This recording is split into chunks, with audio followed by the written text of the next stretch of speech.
साहब एक आदमी जो है शामली से जंजीरें बांधकर आपसे कहने के लिए आते कि आप माफी मांगी जो आपने बयानबाजी की, क्या कहेंगे? भाई मैंने कोई बयानबाजी नहीं की। सबसे पहली बात तो ये, मीडिया के लोग अपने मतलब की बात उठाते हैं, अपने मतलब की चढ़ाते हैं।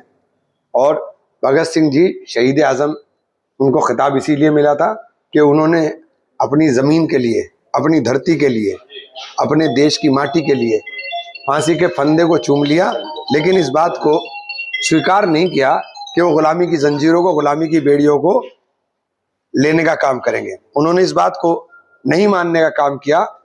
माफी का उनको ऑप्शन दिया गया, उन्होंने मना कर दिया कि मैं किसी सूरत भी उन्हें करूंगा। तो जिस आदमी का व्यक्तित्व इतना विराट हो और जिनके लिए हम लोग सदैव लगे हुए हों, ऐसे महान व्यक्तित्व और विराट व्यक्तित्व के लिए माफी तो छोड़ दीजिए। माफी का तो मुझे शब्द ही बहुत छोटा लगता है, तो बहुत छोटी बात कर रहे हैं।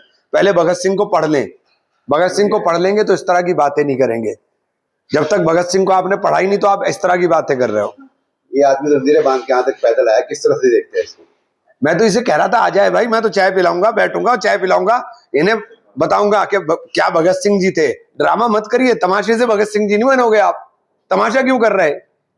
भगत सिंह बनने के लिए बहुत कुछ करना पड़ता है। उनकी सोच को, उनकी विचारधारा को अपनाना पड़ेगा, उस नफरत को मन से निकालना पड़ेगा जिस नफरत के मकसद से आप फिर रहे हो। लगातार जो है प्रदर्शन कर रहे हैं कुछ लोग, करने दीजिए, देखिए उनसे भी आए थे और पुलिस ने करने दीजिए, करने। अब एक बात तो बताइए, मेरा इंटरव्यू आपने सुना नहीं, आप हंगामा कर रहे हो। आप पूरा इंटरव्यू सुनिए ना।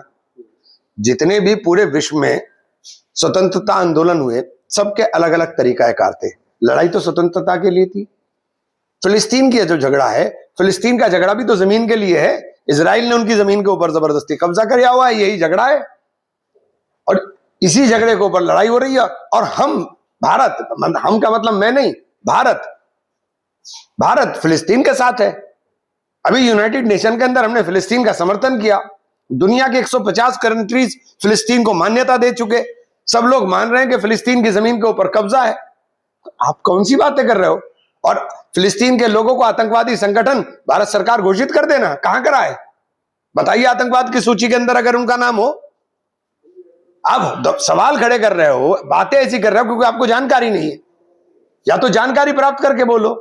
जब आपको जानकारी नहीं, आप बोले जा रहे हो। भारत का पक्ष फिलिस्तीन के साथ है।